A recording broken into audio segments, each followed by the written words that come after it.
Hey everyone, my name is Trofort Wilson and here's another photo shoot breakdown.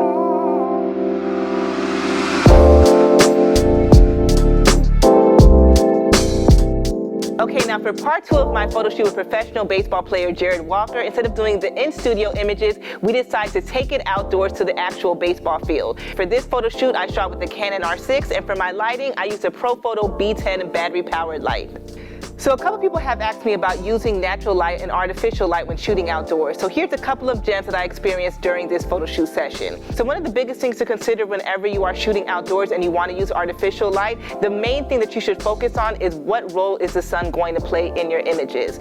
So for instance, the sun could be your key light, your backlight, your rim light, your fill light, whatever, but use that to figure out first and foremost what role you want the sun to play, and then from there you can determine what role you want the artificial light to play within your photo shoot session. I'm going to break down 3 different lighting setups that I did using the artificial light and using the sunlight in 3 different scenarios. So for the first image, this is an example of using the artificial light as your key light. Knowing that I did not want to compete with the sunlight, I had Jared actually posing against a concrete wall where there was actually shade because of the top of the building.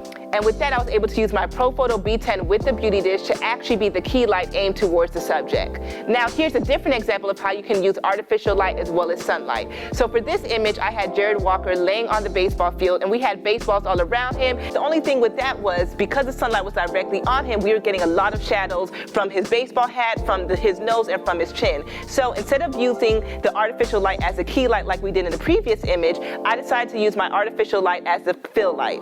So as you guys can see in the image, we don't have any crazy hard shadows from his hat, from his neck, or anything like that, because underneath him, I was able to use that artificial light as the fill light.